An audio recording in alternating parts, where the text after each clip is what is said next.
Olá pessoal, tudo bem com vocês? Professor Eni, nós vamos para a nossa aula número 3 do quarto bimestre. Hoje eu tenho um convidado especial que vai ensinar esse conteúdo para vocês. É o meu filho Pedro Henrique. Depois vocês me falam o que vocês acharam. Beijos e até a próxima aula. Bom dia, pessoal. Na aula de hoje, a gente vai estar tratando aí de funções. Então, vamos começar aqui com o conceito, né? O conteúdo básico. Eu trouxe aqui um exemplo para vocês, né? A gente fala que o rendimento da gasolina de um carro vai ser a função da distância que o carro percorre pela gasolina que ele gasta, certo? No dia a dia, você já deve ter ouvido as pessoas falarem em função de várias vezes. Ah, fulano vive em função disso. Fulano vive em função daquilo, né? Então, você consegue ver, pela maneira que a gente usa a palavra no dia a dia, que função ela quer dizer que há uma relação de interdependência entre duas coisas distintas, o que quer dizer que uma vai depender da outra, certo? Agora, eu trouxe aqui um exemplo para vocês. Vamos imaginar que um professor vai fazer uma brincadeira com os alunos para praticar a multiplicação. Ele vai dizer um número em voz alta e os alunos têm que calcular o dobro, ou seja, né, 2 vezes o número, e dizer de volta o resultado para o professor. Então aqui eu montei uma tabelinha para mostrar para vocês como que vai ser essa brincadeira, né? O professor ele vai dizer um número x e os alunos vão dizer um número 2x, porque eles precisam dizer o dobro. Então, como vocês veem aqui, o professor diz 4 e os alunos respondem 8. O professor diz 6 e os alunos respondem 12. O professor diz menos 5, os alunos respondem menos 10. E quando o professor disser 0, os alunos respondem 0, né? Porque o 0 é o próprio dobro dele mesmo. Agora, vamos observar nessa brincadeira feita pelo professor que o número x que ele falar vai corresponder a um único resultado y. O que isso quer dizer? Se o professor disser o número 4, não existem dois números que são o dobro de 4. O único número que é o dobro de 4 é o número 8. Se ele disser 2, só vai ter um único número que vai ser o dobro de 2, que vai ser o número 4. E por aí vai. Então, a gente vai poder expressar essa brincadeira que foi feita pelo professor com uma fórmula. A relação entre x, que é o número que o professor fala, e y, que é o número que os alunos respondem, vai ser y é igual a 2 vezes o x. A gente pode dizer, então, que o y é função de x. Lembrando que a gente viu no conceito, função quer dizer que o y vai depender do valor que a gente atribuir ao x. Como você pode ver aqui, se a gente disser que o x é 10, o y logo vai ser 2 vezes o x, que é 20. Como um número, o valor do x e do y são interdependentes e para cada valor que você atribuir ao x, você só vai ter um valor y, a gente diz que y é função de x.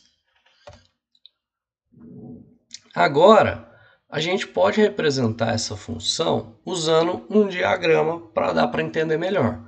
E o que é um diagrama? É justamente essa imagem que você vê na tela.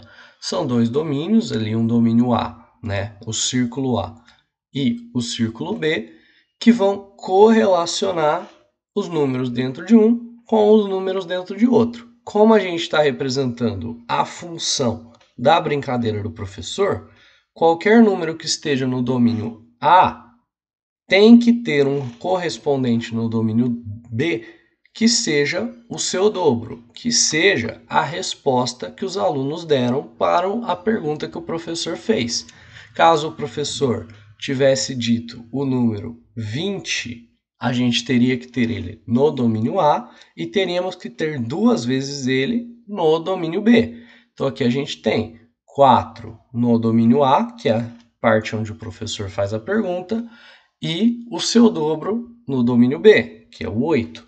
6 no domínio A, 12 no domínio B. Menos 5 no domínio A, menos 10 no domínio B, 0 e 0 novamente, né?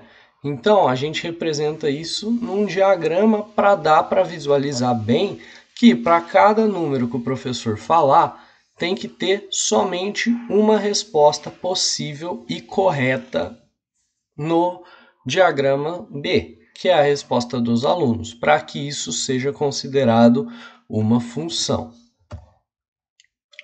Então, cada seta associa o número falado pelo professor com as respostas que os alunos deram, né? Agora, vamos falar um pouquinho de conjuntos, né? Vamos expandir o que a gente falou do diagrama do slide anterior. Com os números dados pelo professor, a gente formou o conjunto A e com as respostas, a gente formou o conjunto B. Como os conjuntos que relacionamos são A e B, a gente pode dizer que a função de lá é uma função de A em B, assim como a outra função era uma função de Y em X. Então, a gente vai escrever dessa maneira.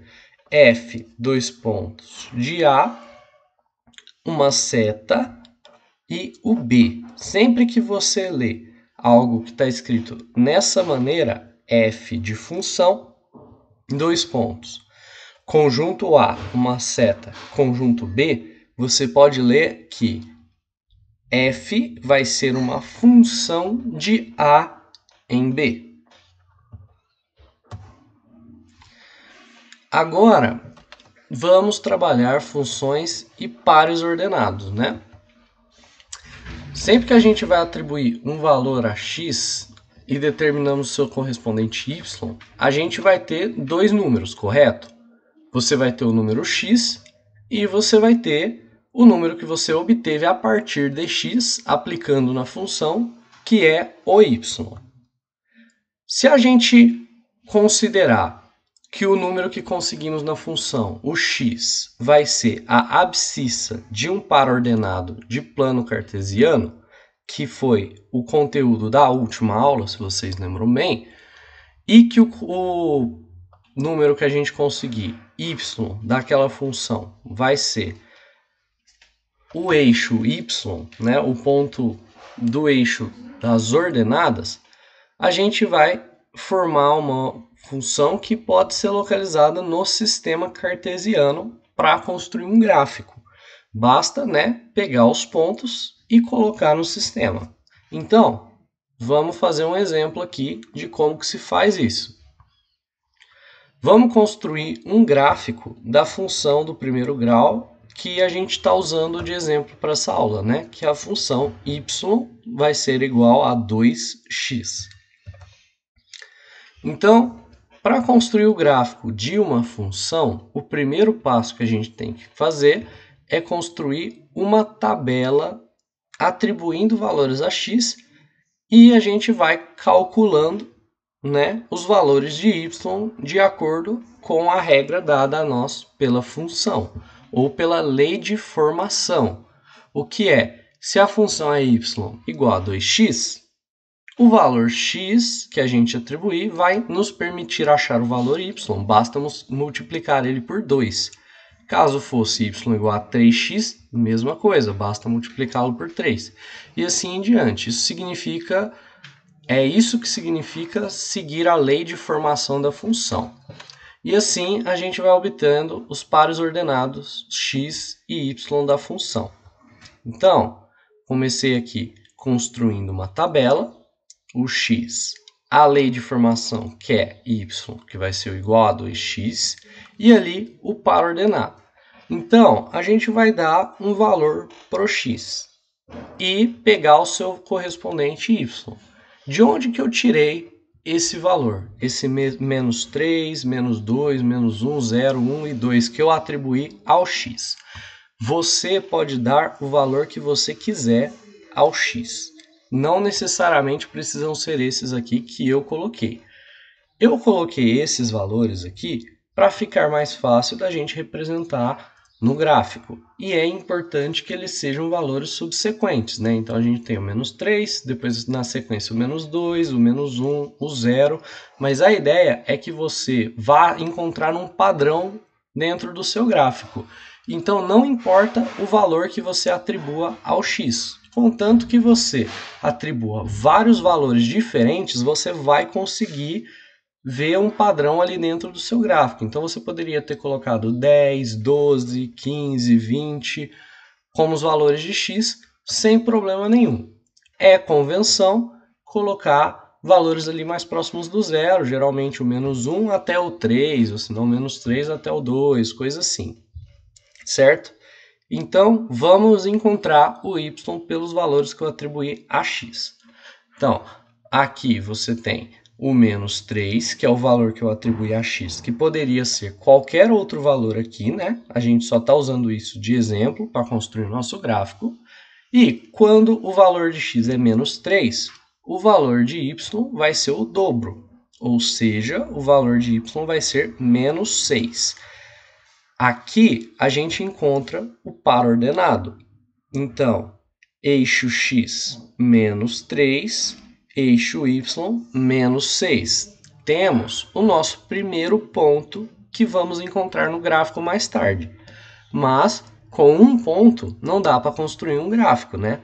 A gente precisa de vários. Então, vamos continuar atribuindo valores ao x até a gente achar que temos pontos suficientes para construir um gráfico legal. Vamos dar o segundo valor para o x, que aqui no caso foi o menos 2. Dobro de menos 2, menos 4, par ordenado. Eixo y vai ser o menos 4, eixo x vai ser o menos 2, beleza?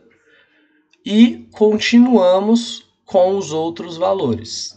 O menos 1 aqui vai ser o menos 2, né? 2 vezes menos 1 vai ser menos 2. Eixo x menos 1, eixo y menos 2. O zero não tem o dobro, né? O dobro de zero é zero. Multiplicar ele por 2 não muda nada. Então, o par ordenado vai ser o ponto 0 no eixo x e ponto 0 no eixo y, que também é o ponto que a gente costuma chamar de ponto origem do plano cartesiano. Para o 1, você tem o dobro, que é o 2, e para o 2 você tem o dobro, que é o 4. Agora, a gente já tem um número legal de pontos, né? A gente já tem um número de pontos que vai ser possível encontrar um padrão dentro do sistema cartesiano. Então, qual que é a próxima etapa? Agora que a gente já tem a tabela, já encontrou com a lei de formação os pontos que a gente vai localizar no ponto cartesiano. O próximo passo é justamente esse, de desenhar o plano cartesiano e ir localizando os pontos. Então, vamos fazer isso, né? Aqui, o meu plano cartesiano já está pronto, mas vocês podem ver os pontos que estão localizados nesse. Ó, aqui está o ponto origem, ou seja, o ponto 0 do eixo x e 0 do eixo y. O menos 2 aqui, ele vai coincidir, o menos 2 no eixo y coincide com o menos 4 no eixo, quer dizer, o menos 2 no eixo x coincide com o menos 4 no eixo y.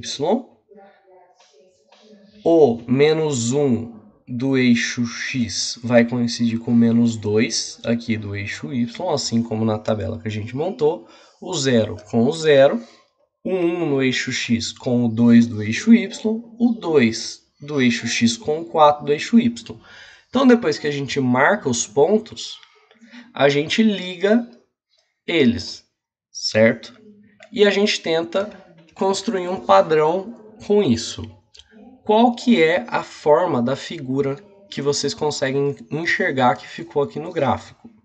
A figura que ela vai ser formada por qualquer função de primeiro grau, ou seja, qualquer função que o maior expoente do x é 1, que não tem x², que não vai ter x ao cubo, vai ser sempre uma reta, certo?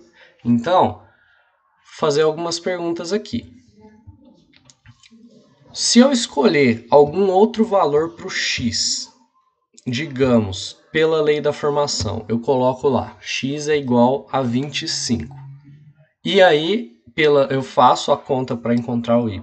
E eu for voltar lá no gráfico e achar esse ponto, ele vai estar alinhado com os pontos que a gente já marcou?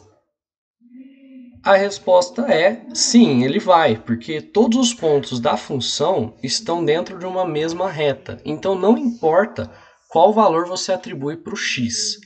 Todos os valores possíveis para x vão estar contidos naquela reta que representa o gráfico, né? Vão estar contidos no gráfico que vai representar essa função aqui, que no caso, por ser uma função de primeiro grau, é uma reta.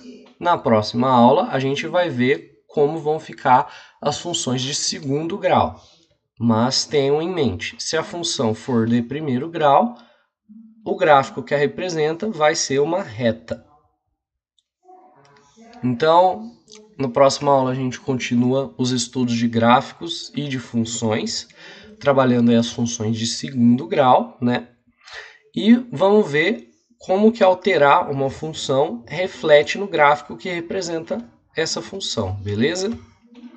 Então, vamos fazer os exercícios, siga as orientações de estudo, né?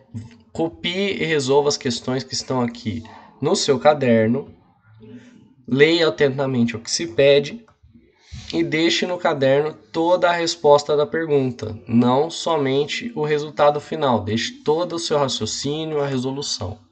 Beleza? Aqui coloquei 5 exercícios, na verdade, nessa aula e desejo a vocês bons estudos, beleza?